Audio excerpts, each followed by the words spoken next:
Hola chicos, bueno, vamos a empezar con esta cápsula que vamos a hablar de lo que es control de calidad interno en bioquímica.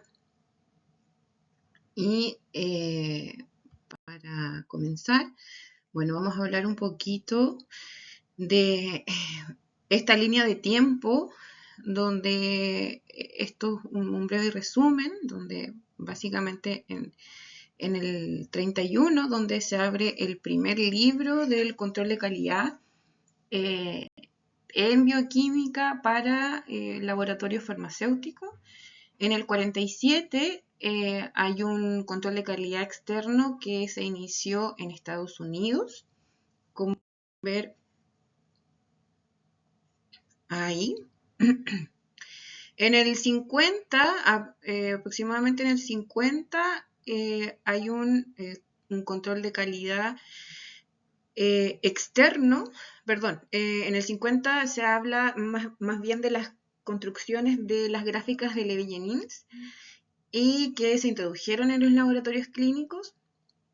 En el 52, Don Milton comienza con la introducción de diferentes controles de calidad.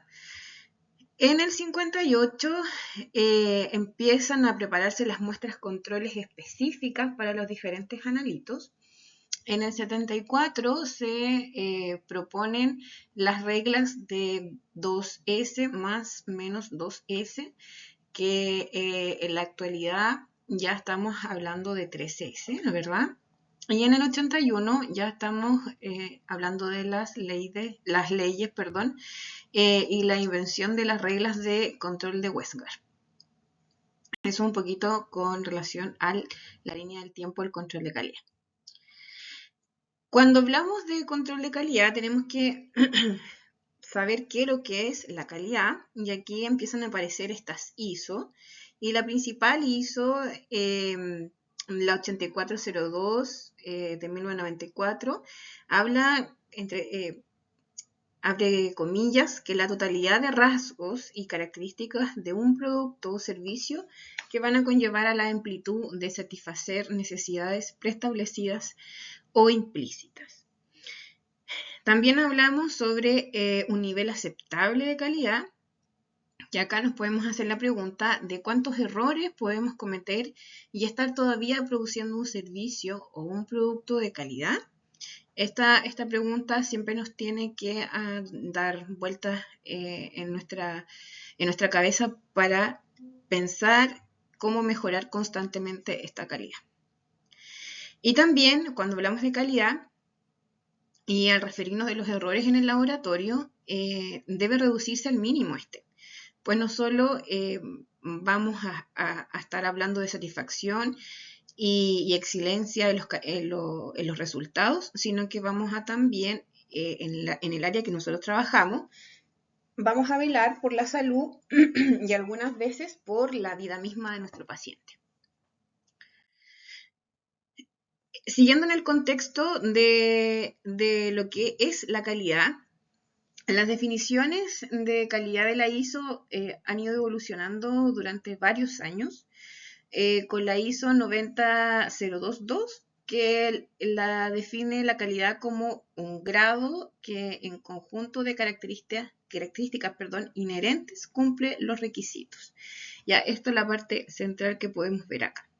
Tienen que haber rasgos definitivos, debe existir en algo en contraste con lo asignado, y también tiene que existir la necesidad o expectativa que se establece generalmente implícita u obligatoria. Después, la ISO, la que estábamos hablando hace un ratito, o sea, en la diapo anterior, que es lo mismo de la 8402, que hablaba de estos rasgos y características del producto o servicio que llevan a la aptitud de satisfacer las necesidades preestablecidas o implícitas. Cuando hablamos de un indicador de calidad, es una medición que va a describir una situación determinada, evalúa un comportamiento en el tiempo, el desempeño de esta y constituye una fuente de información para la toma de decisiones, ¿ya? Y aquí también hablamos de algo importante, hacemos un análisis completo de lo que es gestión de calidad, donde aquí abordamos lo que es el control de la calidad, la evaluación de la calidad, el planteamiento de una calidad y por último también, y muy importante, la mejora de la calidad. Aquí tenemos algunas estrategias también que tenemos que incluir dentro de la gestión de calidad, donde destacan el 6 Sigma, que es el que está acá, que se lo pueden preguntar mucho dentro de su pasantía. Y el 6 Sigma es una estrategia de mejora de procesos, que está centrada en la reducción de la variabilidad de los mismos procesos, ¿ya? Entonces, hay que reforzar estos procesos y optimizar cada proceso, consiguiendo, y el objetivo es conseguir reducir o eliminar los defectos en la entrega de un producto o servicio al cliente. Eso es lo que hablamos de 6 Sigma, que les pueden preguntar bastante. Cuando hablamos del análisis de riesgo, es el estudio de las causas posibles que van a amenazar y los probables también efectos o eventos no deseados y los daños con las consecuencias que pueden producir. Este tipo de análisis es ampliamente utilizado como herramienta de gestión en estudios financieros y en la seguridad para identificar. Aquí tenemos métodos cuantitativos, ¿ya? Eso es importante que se evalúen métodos cuantitativos. Y también otras para evaluar riesgos, lo anterior que dije son métodos cualitativos. Y también cuando evaluamos riesgos ya hablamos de una naturaleza cuantitativa. Estos son uno de los factores más importantes. Y la gestión del IAN es una metodología de trabajo que busca mejorar los procesos de una empresa y se basa en eliminar actividades que no aportan valor al cliente, conocidos como desperdicios. ¿Qué es lo que más ocupamos en bioquímica? Es el 6 Sigma, ¿ya? Que está un poco más arraigado a lo que es el laboratorio clínico. Aquí hay algunas definiciones, de las ISO y las LSI, que habla un poquito de lo que es la calidad. Hablamos que es un grado en el que un conjunto de características inherentes cumple con los requisitos. Después hablamos de gestión de calidad, donde todas las actividades coordinadas para dirigir y controlar la organización respecto a la calidad, ¿ya? Hablamos también de políticas de calidad, donde las intenciones generales y la orientación de la organización tiene que estar relacionada con la calidad expresada formalmente por la dirección. Y el objetivo, finalmente, de la calidad es algo ambicionado o pretendido y que también está relacionado con la calidad. Todos estos son conceptos en base a lo que es la calidad, ¿ya?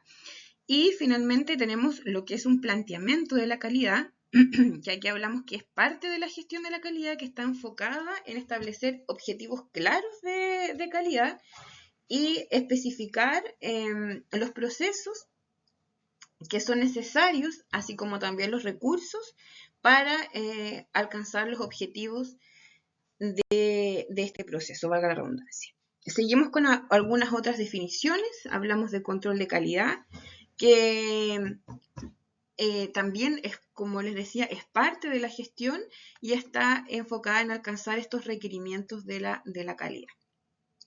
En bioquímica y en nuestra área de laboratorio hablamos más que nada de los exámenes que van a estar involucrados en la salud, el conjunto de procedimientos diseñados para monitorear el método de prueba y los resultados para asegurar el desempeño apropiado de un sistema. ¿Ya? El propósito de este control de calidad es asegurar que todos los requerimientos de la calidad sean alcanzados finalmente y el conjunto también de mecanismos y procesos acompañado de los procedimientos que ya deben estar diseñados para el monitoreo del sistema de medición. Entonces, así aseguramos que los resultados sean confiables para el uso clínico, porque recuerden que estamos en un contexto clínico. Cuando hablamos de garantía, acá en la práctica se tienen que abarcar todos los procedimientos y actividades dirigidos para garantizar esta calidad y que esto también sea mantenido en el tiempo.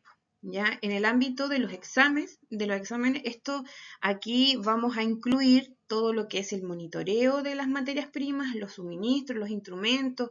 Aquí hablamos de los equipos, de los controles, de los lotes, incluso de la parte preanalítica, analítica y preanalítica, porque si se dan cuenta también hablamos de procedimientos, que hablamos de la parte analítica, recolección y transporte, almacenado, que ahí hablamos de parte preanalítica y después la entrega finalmente. También vamos a abordar todo lo que tiene que ver con el entrenamiento del personal y todo lo involucrado en la producción de la información reportada hacia nuestro clínico. Entonces, esta parte, cuando garantizamos la calidad, si yo lo puedo definir como un resumen, es todo lo que conlleva desde la preanalítica hasta la posanalítica, pasando por todo un proceso de calidad y que estos informes de exámenes que se nos solicitan sean completamente fidedignos.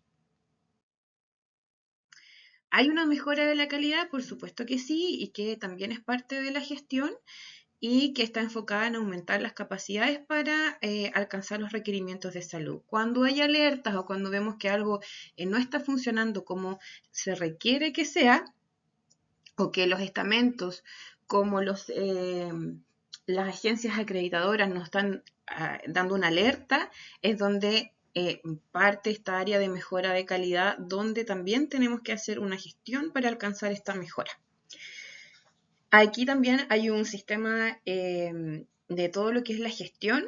Aquí hay esfuerzos sistemáticos y que están orientados al proceso, que son de suma importancia para alcanzar los objetivos. Para los propósitos tenemos la ISO 15189, donde la calidad a la que se refiere esta definición se relaciona con los aspectos de la gestión y la competencia técnica. La competencia técnica está muy de la mano con la gestión, y que la gestión también la puede hacer un tecnólogo, y la competencia técnica de quien ejecuta, que también va a ser nuestro tecnólogo. ¿Ya? Un sistema de gestión de calidad por lo general va a incluir una estructura organizativa. Aquí no es solamente un ente y que hace todo este modelo de gestión de calidad, sino que aquí hay una estructura, porque hay que capacitar a personas que van a estar con los recursos, hay un diagrama de objetivos y de las personas que van a estar a cargo de cumplir esos objetivos, y también en el trabajo diario de todos los tecnólogos dentro de cada sección. Y acá también tenemos algunas categorías que es importante que nosotros debemos tener en nuestro laboratorio, que por eso va mucho más allá de simplemente procesar muestras, sino que también es la recaudación de todos los documentos, registros de nuestra gestión de calidad, que es importante para las auditorías, para algún evento en específico, para también algún evento de riesgo de algún paciente o de algún equipo o de algún método en el que estamos trabajando, etc. Aquí hay una espiral de mejora continua de la calidad, y que este es un modelo funcional fundamental para un sistema de gestión de calidad, que es el ciclo de Deming.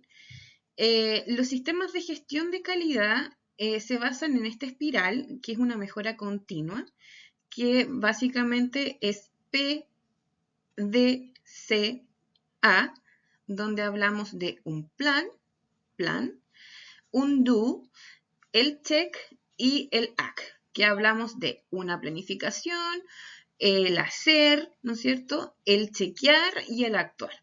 Y que este es el sistema de espiral que está propuesto por Deming.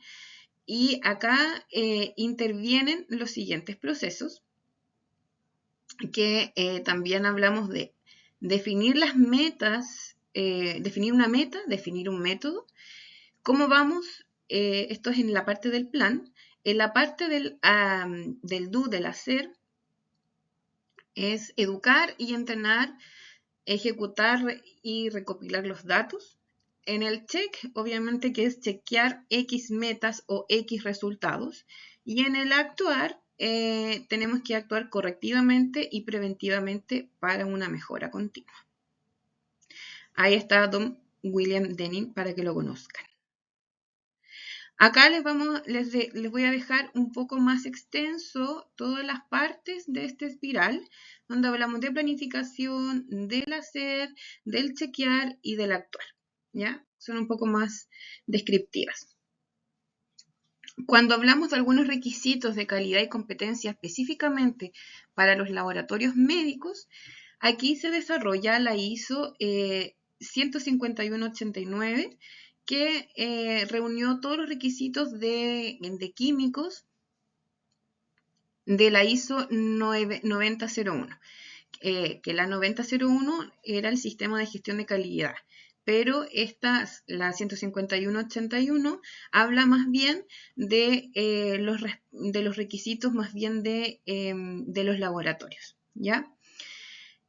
Y también la 15189 toma lo de la ISO 9001 con algunas competencias de otras ISOs para poder hacer algo completamente específico para los laboratorios médicos de todo el mundo, ¿ya? También habían algunas ISO de la 17025, pero en realidad esa no es necesario que se la vayan a aprender, pero sí es para que sepan de que a partir de una ISO que era un poco más general, es la que finalmente llega para ser redactada a los profesionales de los laboratorios médicos y que incorpora temas más específicos del sector y que va a proporcionar servicios para los laboratorios médicos que se van a resumir en estas normas que le estoy mostrando en esta diapo, ¿ya?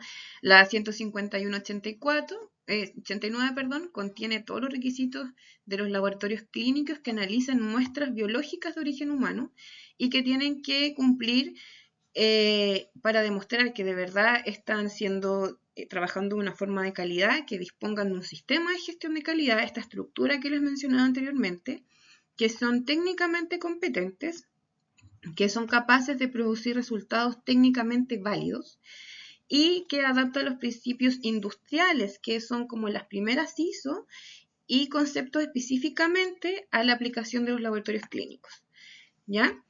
También aquí hay una norma, la NSH 2000, que abarca la ISO 8402, donde también tiene algunas definiciones más específicas en cuanto al control de calidad y el aseguramiento de la calidad.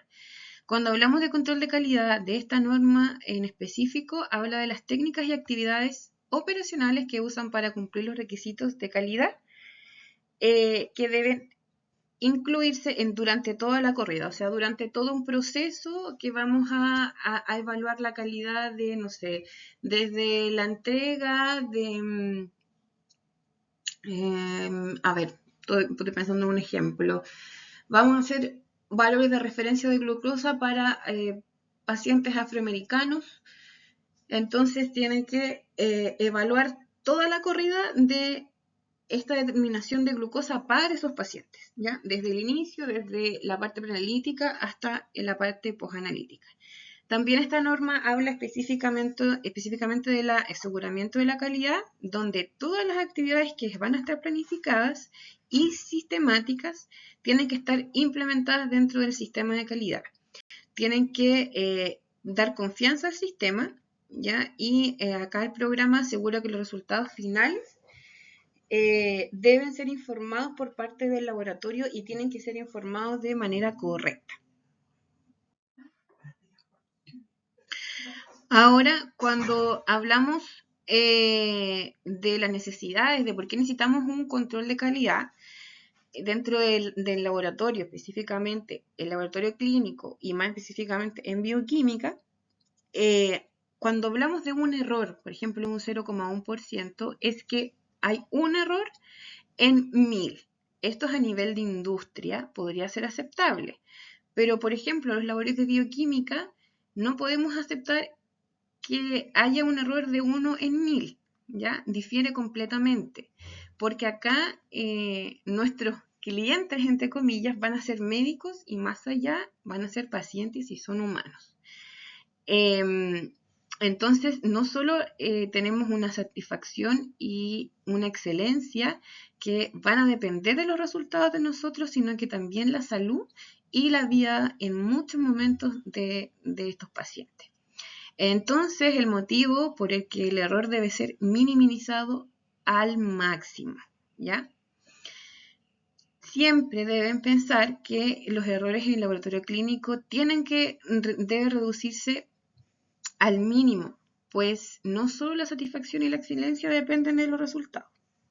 Eso es para redundar, pero es así. Los resultados, obviamente, de los controles de calidad se utilizan para validar si los ensayos están o no funcionando bien y dentro de las especificaciones predefinidas.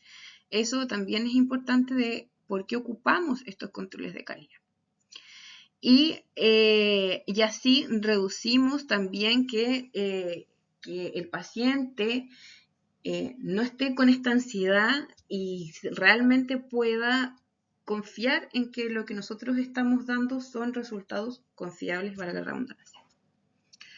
Cuando el sistema ya está en prueba, los resultados del paciente, como bien saben, se van a ocupar para un posible diagnóstico y un pronóstico o una planificación de un tratamiento. Eso es lo que hemos hablado durante toda la parte de pregrado.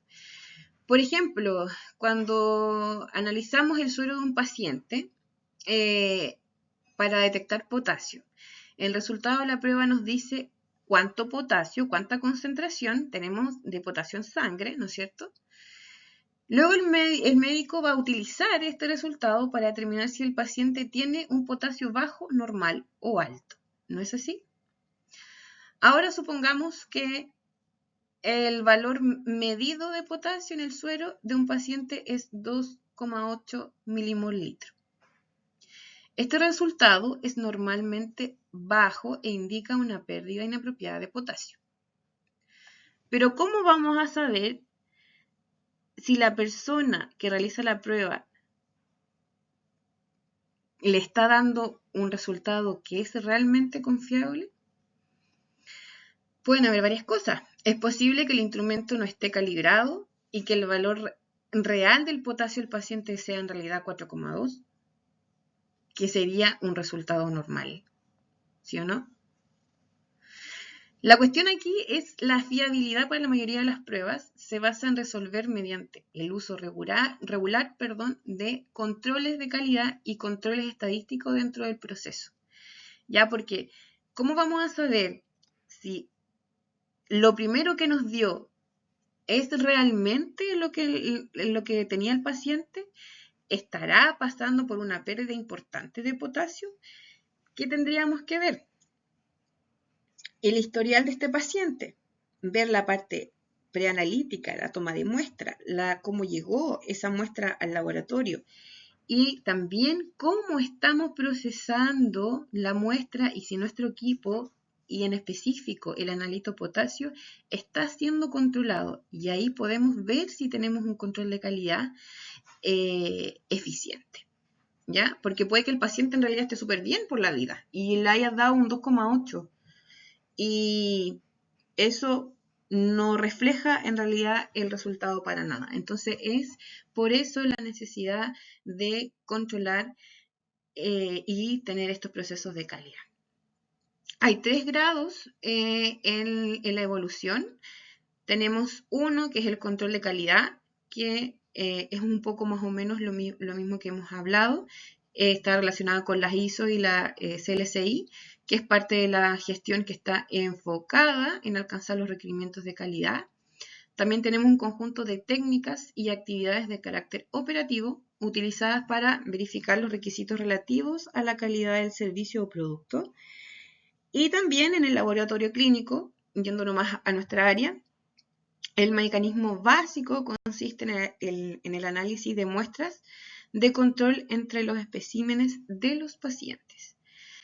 Otro grado de evolución tenemos el aseguramiento de la calidad. Recuerden que estamos hablando ya de la parte del laboratorio clínico, donde aquí tenemos un conjunto de actividades que deben ser planificadas y de manera sistemática. Van a ser necesarias para garantizar entonces un nivel continuo de la calidad del producto.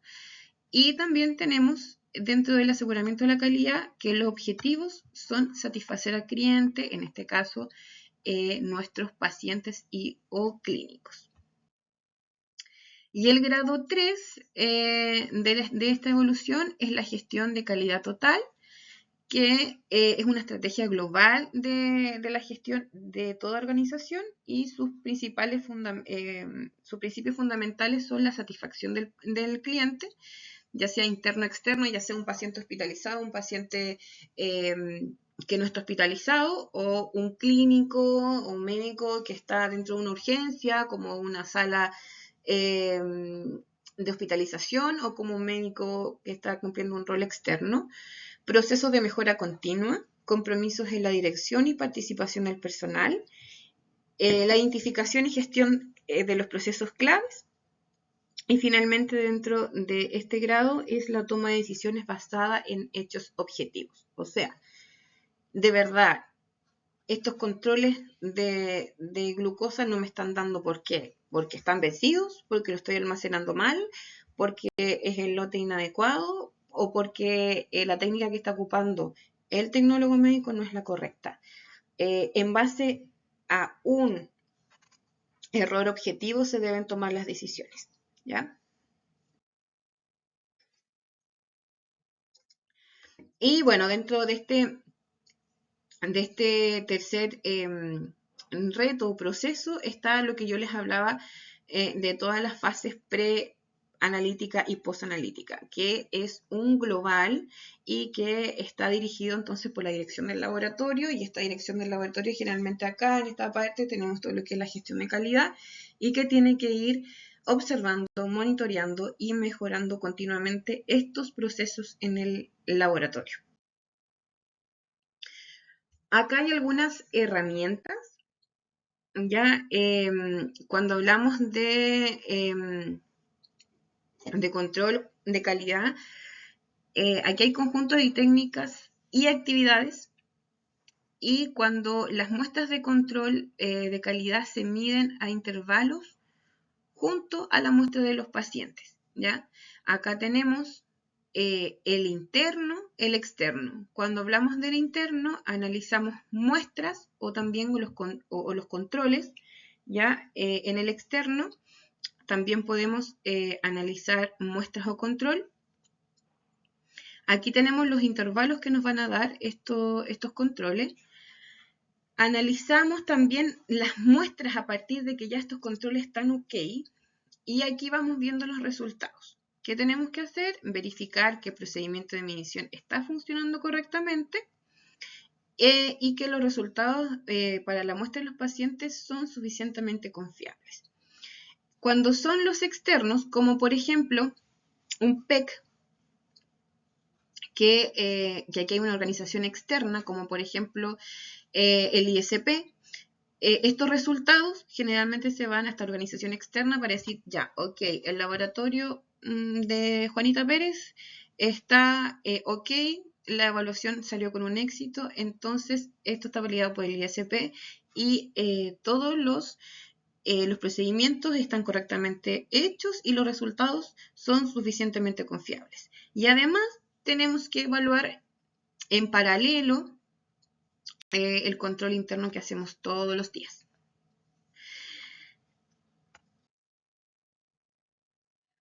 Dentro de la gestión también tenemos el control de calidad de laboratorio,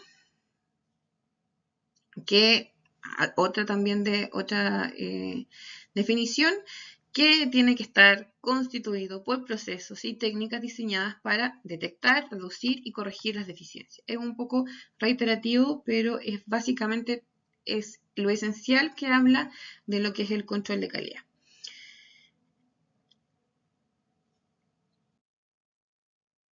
Ahí hablaba un poquito de los pseudocontrol, que también dejé la definición para que ustedes los puedan echar una repasadita, ¿ya?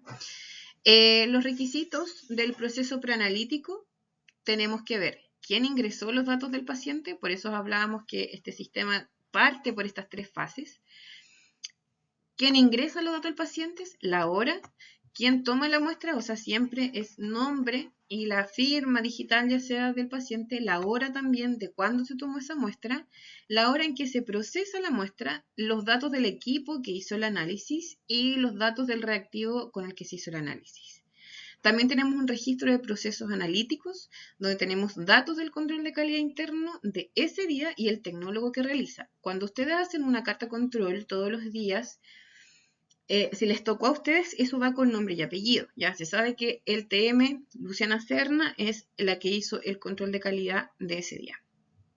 Los datos de los controles de calidad externos y los registros también tienen que quedar impresos del equipo en el que se hizo el análisis, ¿ya? Y quién valida finalmente este control o este procedimiento. Los registros de los procesos postanalíticos, aquí el administrativo que confecciona el informe, hay el bioquímico, tecnólogo que firmó el informe y el administrativo que entrega finalmente el resultado. Como si se dan cuenta, aquí no es solo una persona, sino que aquí hay varias personas involucradas dentro de toda esta jerarquía. El objetivo general, entonces, de la calidad en el laboratorio es alcanzar el menor error posible de medida. Y aquí, entonces, hablamos, tenemos un un valor verdadero. Y aquí tenemos variabilidades preanalíticas, ¿verdad? Que pueden incidir en este valor verdadero. Variabilidad analítica. Y dentro de la variabilidad analítica tenemos igual 3 subvariabilidades, por así decirlo. Tenemos la variabilidad biológica individual de nuestro paciente, los interferentes que pueden estar ocasionando algo raro, haciendo ruido dentro de esta determinación, y algún sesgo analítico. Esto nos va a llevar finalmente a una variabilidad total.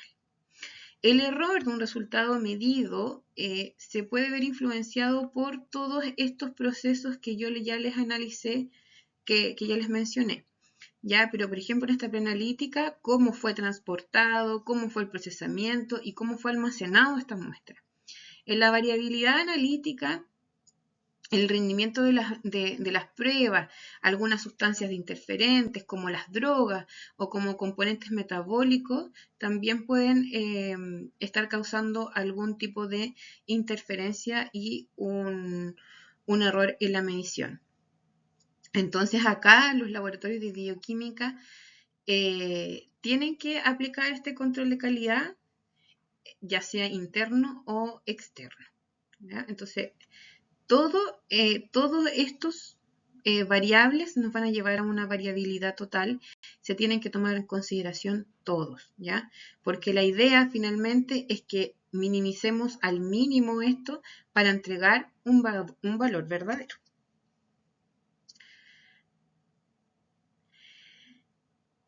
Y acá, cuando hablamos del error total, para tener valor en la toma de decisiones clínicas, un resultado de prueba de laboratorio individual debe tener un error total lo suficientemente pequeño para reflejar la condición biológica que se evalúa.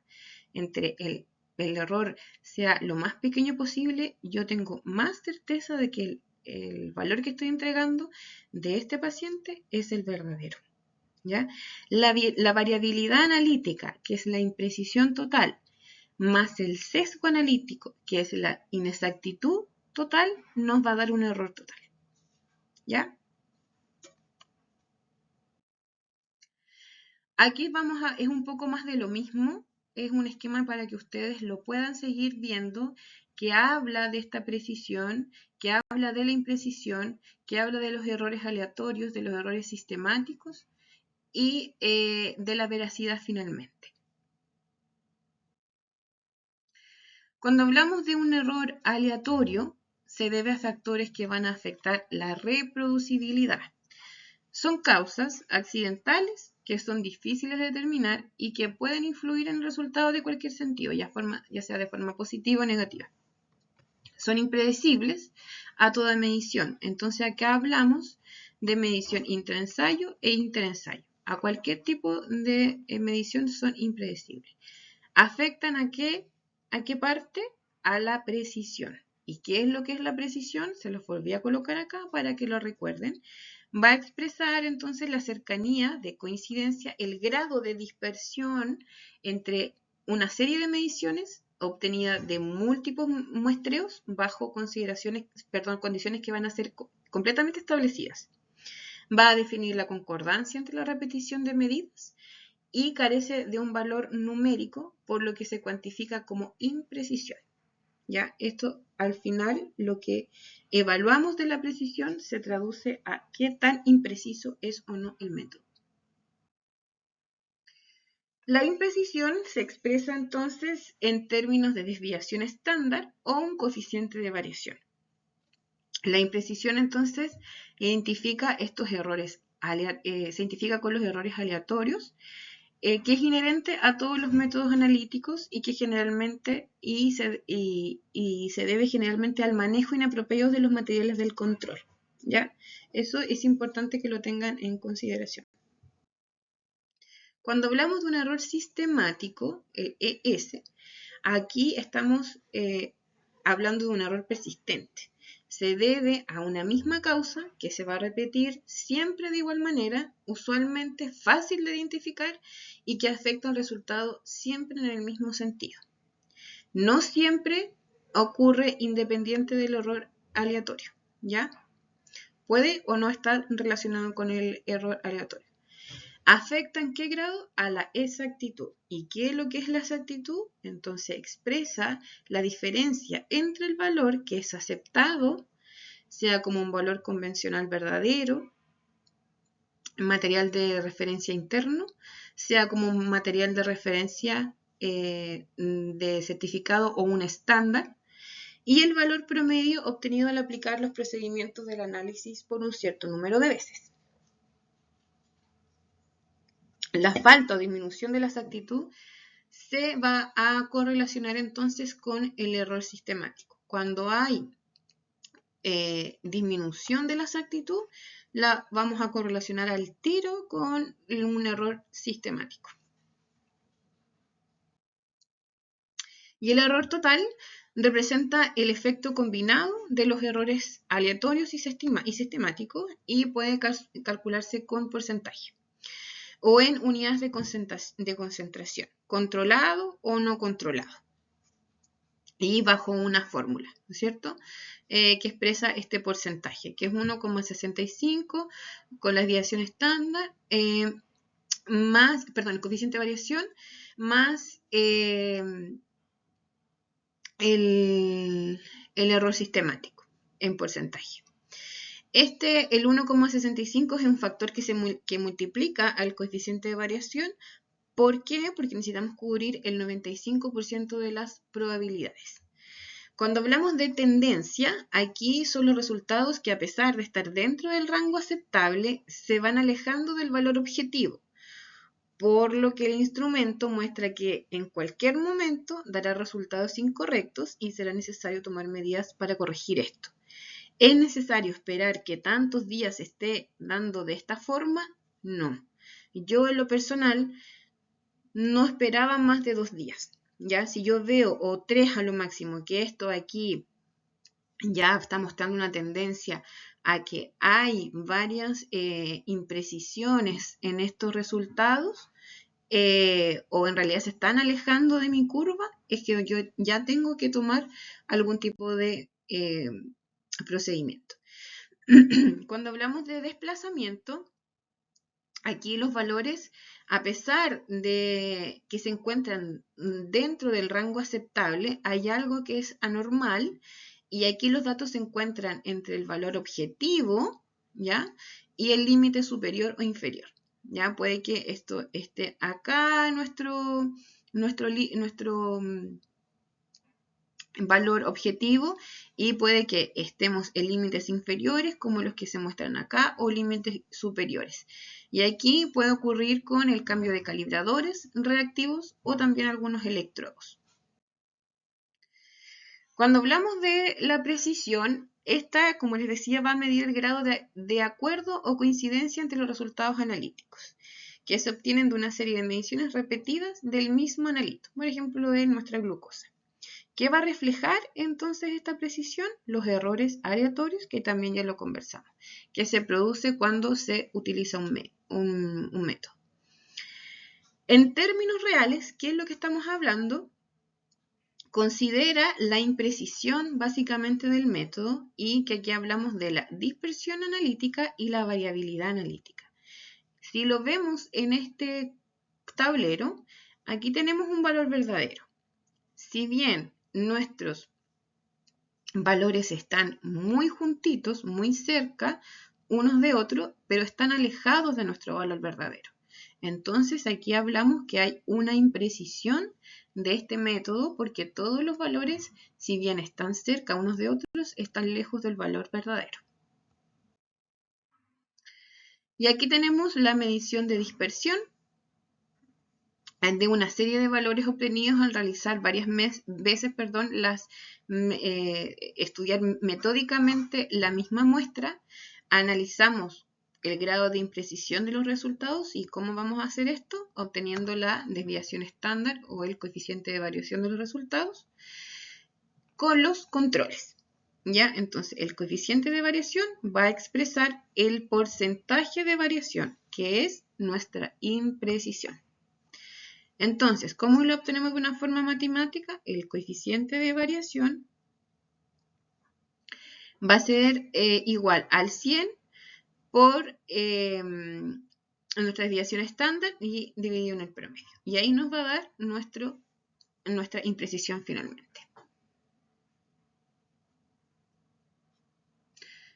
A ver, de nuevo, esta S va a ser entonces nuestra desviación estándar, lo que les había comentado, y acá abajo es el promedio de los datos que se obtienen de las diferentes muestras.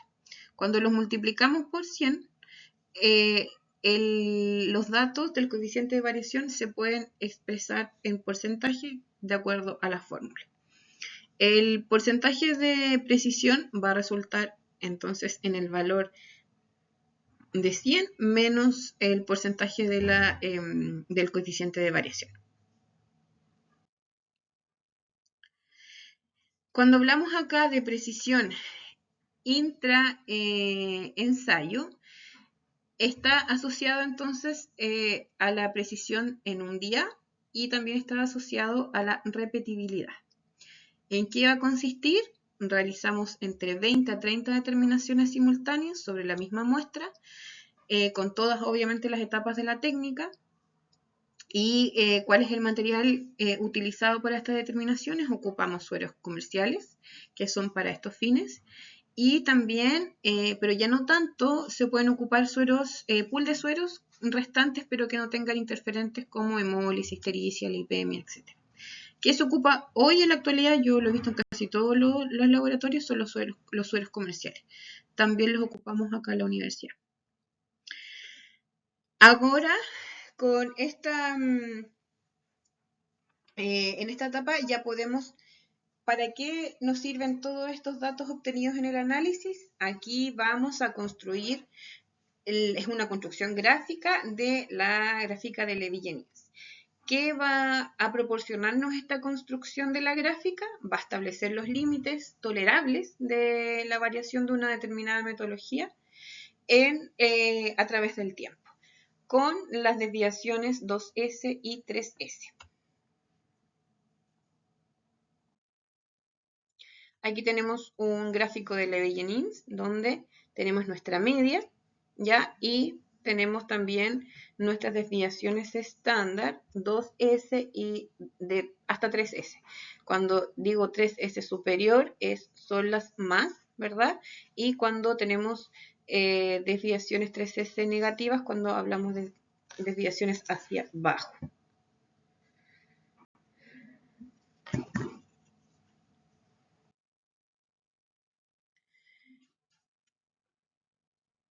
Cuando hablamos de precisión intraensayo, analiza precisión en varios días diferentes y está asociada a la reproducibilidad.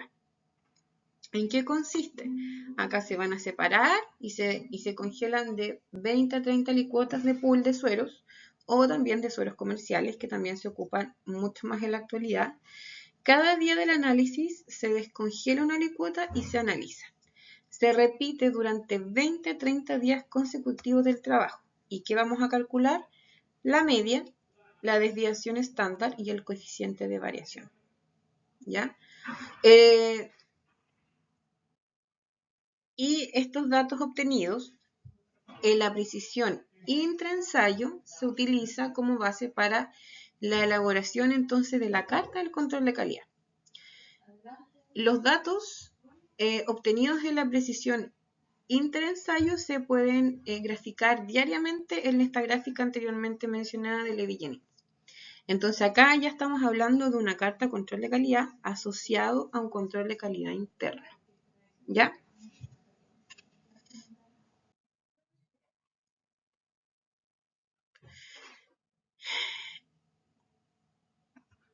El control de calidad interno es una herramienta reconocida universalmente y utilizada para garantizar la fiabilidad de las mediciones dentro del laboratorio clínico.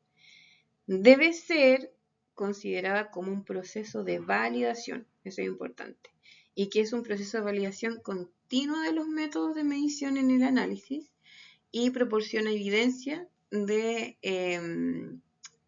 de la fase analítica de todo este analito, valga la redundancia.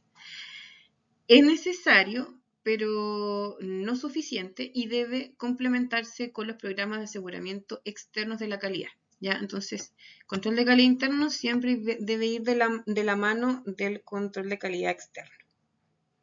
La implementación de estos controles de calidad interno, lo ideal es que deben ser simples y proporcionar información clara y también seguridad necesaria y suficiente con un costo razonable.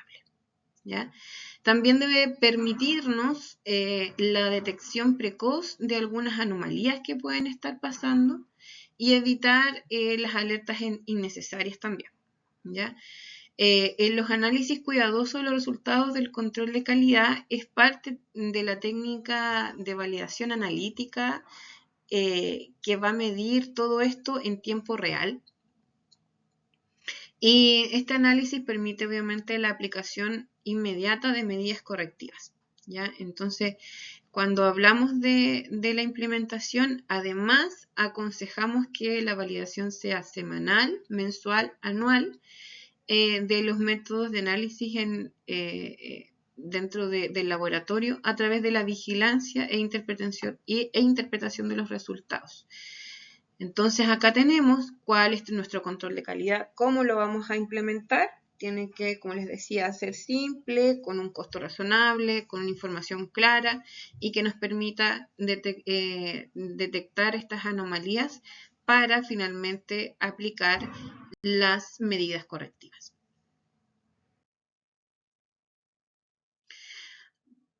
Cuando hablamos de la implementación, aquí hablamos de controles positivos y controles negativos. Estos controles se recomiendan para muchos análisis, ya sea cualitativos, semi-cuantitativos, incluidos algunos como de tinciones, también se ocupan. Y algunos especiales o análisis con criterios de valoración como la aglutinación.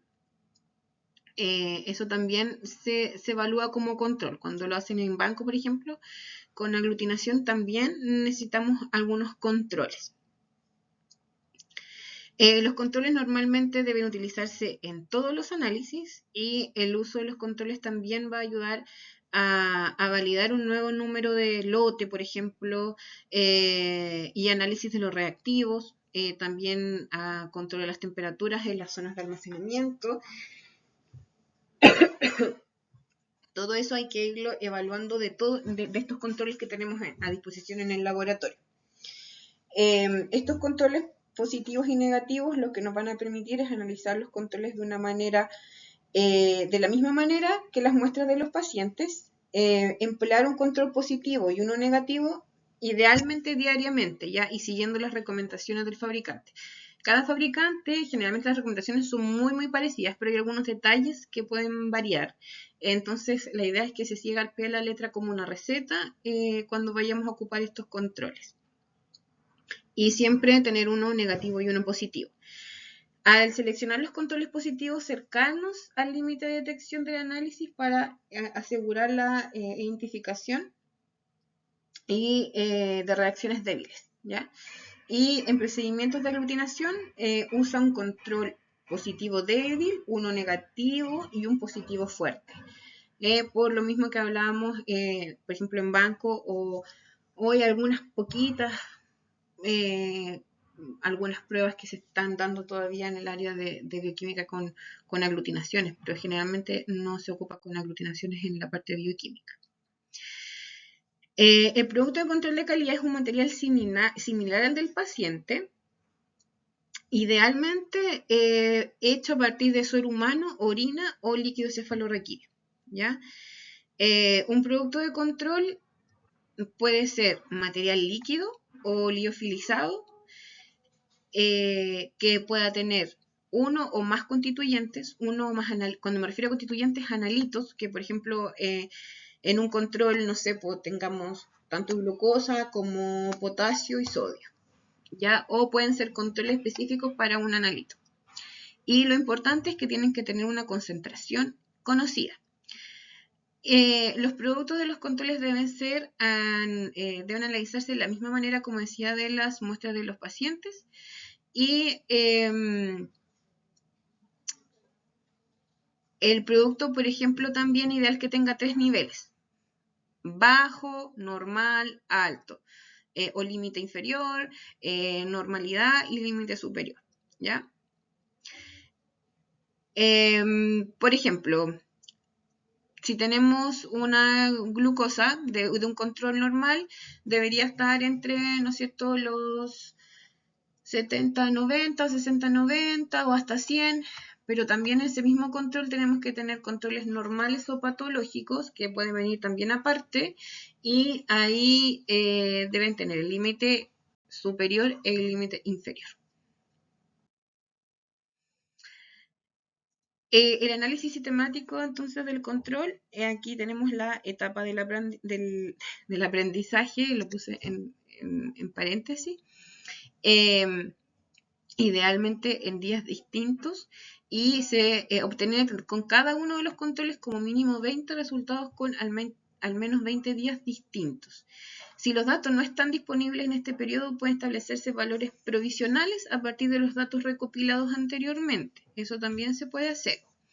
Y si se dispone de menos tiempo, se puede hacer 2 determinaciones diarias por día, por 10 días, consecutivos. O sea, hacemos en la mañana y en la tarde. Ahí se establece una media y una desviación estándar provisoria hasta tener un mes con los resultados, ¿ya? Entonces, la idea es de hacer el análisis de esta forma de nuestros analitos, ojalá 20 todos los días o 10 días, uno en la mañana y en la tarde, los procesamos y desde acá vamos a obtener entonces la media y la desviación estándar para confeccionar entonces luego finalmente nuestra carta control. Finalmente. ¿Cómo lo hacemos, por ejemplo, para medir precisión? Tenemos un blanco reactivo, como lo hacíamos acá. Tenemos que ocupar, tal como nos dice la técnica, 20 microlitros de agua destilada, 1000 de reactivo de Biuret. Tenemos la muestra, tenemos 20 microlitros del suero de precisión o vamos a trabajar con suero de precisión. Después, aquí lo hacemos por 20, ¿ya? Esto es para, en práctica de lo que hacemos en el laboratorio, ¿ya? Lo incubamos 10 minutos, se lee las muestras y llevando, bueno, a cero con el blanco de reactivo, eso tal como lo hacían dentro del laboratorio. Calculamos la concentración para cada una de las muestras, sacamos promedio de las concentraciones y la desviación estándar. Y ahora nos vamos con los cálculos, ¿no es cierto? Cuando tenemos los cálculos, ahora tenemos los datos de los 20 tubos. ¿Qué nos dieron estos datos? Nos dieron, aquí yo puse un ejemplo, el promedio de 7 gramos de decilitro y una desviación estándar de 0,2. ¿Qué hacemos para confeccionar y para sacar nuestras desviaciones estándar 2S y 3S, el límite superior y el límite inferior? Con nuestra desviación estándar la multiplicamos por 2, ¿ya? Porque queremos sacar el 2S y eso nos da 0,4. Nuestra desviación estándar, que es esta de acá, la multiplicamos por 3. ¿Por qué? Porque queremos sacar la desviación estándar 3S. Eso nos da 0,6. Luego, para sacar los límites superiores e inferiores, en el 2S superior tenemos la media, que es 7 gramos de decilitro, más nuestro 0,4. ¿Por qué 0,4? Porque es de nuestra desviación 2S. Recuerden que estamos en 2S. Eso nos da un límite superior del 2S 7,4. Ahora, para sacar el límite inferior del 2S, ocupamos este mismo promedio. Ahora, le restamos nuestra desviación estándar obtenida acá arriba y el límite inferior nos va a dar 6,6 gramos de decilitro. Lo mismo con la desviación 3S para obtener el límite superior y el límite inferior. Siempre con el promedio. Para el límite inferior le sumamos 0,6, que es el de acá, de nuestra desviación estándar 3. Nos da el límite superior 7,6 gramos de decilitro. Y en nuestra desviación límite inferior 3S, el promedio menos ahora 0,6 y eso nos da un igual de 6,4 gramos de decilitro, que es nuestro límite inferior. Ahora tenemos nuestra gráfica. Partimos de nuestra gráfica de Levy-Jennings, donde hasta acá está nuestra gráfica de Levy-Jennings, ¿ya? Cuando partimos con los controles, cuando ya es una gráfica, una carta de control de calidad, cuando día a día vamos, según nuestra gráfica de Levy-Jennings, vamos marcando cómo nos van a dar estos controles. El día 1 nos dieron en el promedio, súper bien. El día 2 ya va subiendo. Esta gráfica está horrible. O sea, si yo, supongamos que esta es una gráfica de glucosa, next. No me está funcionando la técnica, algo tengo que hacer, tengo que cambiar lote, tengo que calibrar de nuevo, etc. ¿Ya? Aquí hay más gráficos de Levy-Jennings para que los vayan observando y vayan mirando. Acá los gráficos de control de calidad son una representación entonces visual de las medidas obtenidas y permite determinar si el instrumento está o no funcionando correctamente. Y después de obtener la medida y aplicar una serie de reglas para predecir el funcionamiento de este instrumento. Para un procedimiento, se espera que los resultados sigan una gráfica gaussiana, ¿no es cierto? El porcentaje de los resultados dentro de los ciertos límites que pueden ser inferidos. Es decir, se espera que el 68,2% de los resultados observados caigan dentro de una desviación estándar, que en el 95,5% de los datos caiga en el 2 de la desviación estándar y que el 99,7% de los datos esté en 3S de desviación estándar. ¿Dónde debe estar la mayor proporción de datos? Dentro de esta gráfica gaussiana, ¿ya?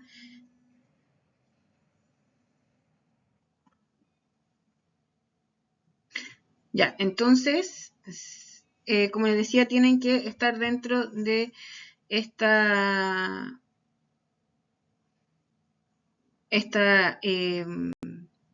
gráfica gaussiana.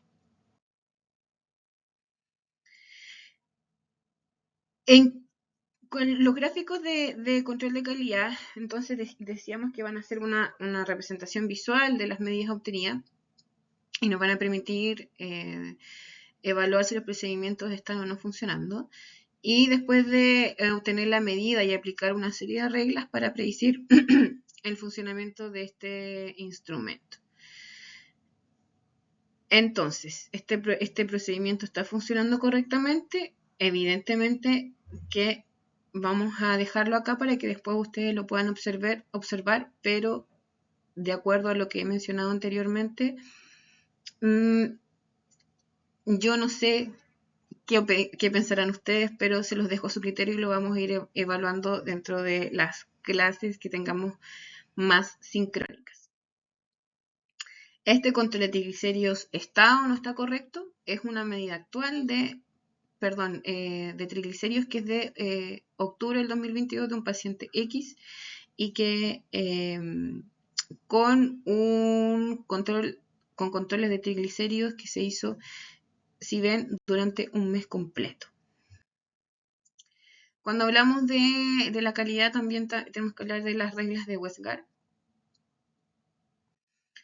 Y aquí tenemos reglas individuales, donde hablamos de la regla 1 es 2S, que nos va a indicar si el control evaluado excede o no el límite de superior o inferior de 2S. Entonces acá dentro de este gráfico hay una violación de la regla 1, 2S, donde obviamente el límite inferior y superior están fuera de la medida y están por fuera casi aquí en este primer día en el límite inferior 3S, pero en el segundo en el límite superior 2S. Utilizar como una advertencia para hacer uso de otras reglas, y aquí entonces tenemos que inspeccionar los datos utilizados del control utilizado en las otras reglas. Acá vamos a detectar una alerta y detecta finalmente un error de tipo aleatorio. La regla 1, pero ahora 3S, va a indicar si un control que estamos evaluando va a exceder el límite 3S superior o inferior. Y como ven en el gráfico, hay una violación importante de la regla 1.3S, donde desde el primer día incluso sale del límite inferior de 3S. Detecta un error aleatorio inaceptable y el inicio de un posible error sistemático. Esto ya es mandatorio y detecta un error aleatorio. Entonces ya hay que cambiar algo. Aquí ya se debe cambiar. Las reglas 2S, cuando tenemos dos puntos consecutivos que van a exceder el mismo lado de la desviación 2S, ya sea 2 límite superior 2S o 2 límite inferior 2S. En este caso, como está en la gráfica, la violación de esta regla 2S es en el límite superior. Si se produce esto, se detecta un error ya de tipo sistemático. Es un buen indicador de un error sistemático o cambios en la exactitud del procedimiento de la medida, y acá lo tomamos como una alerta. No es mandatorio. Otra regla importante es la 4S, ya donde tenemos dos valores consecutivos de diferentes controles. Se encuentra uno por debajo de menos 2S, y la desviación, cuando los dos valores consecutivos de diferentes controles se encuentran uno por debajo de menos 2 veces la desviación estándar y otro por arriba de 2 veces la desviación estándar. O sea, aquí tenemos la violación. Tenemos dos valores consecutivos de diferentes controles que se encuentran uno por debajo de menos 2S, 2 veces la desviación estándar, y tenemos otro arriba de 2 veces la desviación estándar, ¿ya? Solo debe interpretarse dentro de la ejecución y no entre ejecuciones, ¿ya? Dentro de la misma ejecución se debe interpretar esto, no entre medio de las ejecuciones. Si se dan cuenta, esto está pasando dentro del mismo día o en la mañana y o en la tarde. ¿Ya? Si esto está pasando es porque hay algo aquí importante de la violación de la regla 4S. Esto es sensible a cambios en el ancho de la distribución y es un buen indicador de incrementos en el error aleatorio o cambios en la precisión del procedimiento de medida. esto ya es mandatorio y sí hay que hacer medidas correctivas. Y la regla 4.1s, cuando 4 resultados de control superan una desviación estándar, ¿ya? Posible error sistemático y se resuelve calibrando o manteniendo el sistema. Si se dan cuenta, en este gráfico tenemos 1, 2, 3, 4 valores que están por debajo de la desviación estándar 1S, límite inferior en este caso, pero son consecutivos. Todos los días están dando debajo de esta desviación y de forma repetitiva. Esta es una alerta, no es mandatorio. La regla 10X, cuando tenemos 10 puntos consecutivos, se encuentran del mismo lado, por encima o por debajo de la media, y para un control indica una diferencia que debe ser considerada como una alerta, ¿ya? Aquí deberíamos echarle un ojo importante a los controles. Las reglas 1, 2S y la 4, 1S son de alerta. O sea, que si se incumplen alguna de estas reglas, se debe activar una revisión de los procedimientos de las pruebas, chequeo de los reactivos y calibración de los equipos. La 1, 3S, las 2, 2S y la 4S son reglas mandatorias. Si alguna de estas no se cumple, se deben rechazar los resultados, ¿ya? Ojo, acá el ISP presenta recomendaciones diferentes en cuanto a aceptar o rechazar la corrida, ¿ya? Esta es la regla violada, esta es la interpretación. Así que vayan también, bueno, esto del 2009, que estuve echándole un ojo y todavía sigue bastante parecido, no hay mucho cambio. Acá hay otras reglas que les pueden ir a echar una echar una miradita, pero frecuentes dentro de estas otras reglas es la 3MC o la N igual 3, ¿ya? Acá tenemos la 6X, la 9X, la 6X se rechaza la corrida cuando 6 medidas consecutivas del control caen dentro del mismo lado de la media. 6, violación de 6X, y la 9 es una modificación de la 6X para incluir un número mayor de medidas del control que aún se ajustan con un N3, ¿ya? Se va a rechazar la corrida cuando 9 medidas consecutivas del control caen dentro de del mismo lado de la media. Otras reglas también de uso frecuente son las 2 de 3, 2S. Se rechaza si la corrida cuando 2 de 3 medidas del control exceden el límite del control de la misma media más 2S o la misma media menos 2S. O sea, aquí tenemos, en este gráfico, tenemos violación de esta regla porque tenemos 3 medidas del control, 1, 2, 3, que exceden el límite control de la misma medida, ¿ya? Y la 3.1S se rechaza la corrida cuando 3 medidas consecutivas del control exceden el límite del control de la misma media más 1S o menos 1S. ¿Ya? Están las 3 consecutivas, pero debajo de 1S, ya sea superior o inferior. En el gráfico la muestra como límite inferior.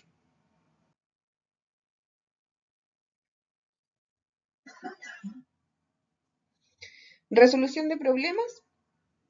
Si se observa un cambio de comportamiento o un patrón del control de calidad interna, ¿qué tenemos que hacer? Examinar los últimos 20 datos de cada nivel del control sin excluir los valores extremos. Registrar la fecha en que se notó este cambio o en que comenzó el cambio, registrar la proporción de los controles con alarmas en cada nivel, verificar si existen otros ensayos afectados, otros controles, otras medidas, otros analitos, verificar si los instrumentos alternativos se da o no el mismo problema, porque puede que no se dé en otros instrumentos y sea solamente ese. y verificar la fecha en la que se produjo algún o algunas condiciones de la operación. Si se tienen los resultados fuera del control, tenemos que inspeccionar las gráficas del control o las reglas afectadas para determinar qué tipo de error es, relacionar el tipo de error a las posibles causas, considerar los factores comunes de un sistema de multiprueba, relacionar el origen del problema a los cambios recientes y verificar una solución para finalmente documentar el remedial que se le va a hacer. Aquí vamos a dejar consultas, va a quedar un foro y recuerden que al final también va a estar habilitada una pruebita de esta cápsula. Que estén muy bien.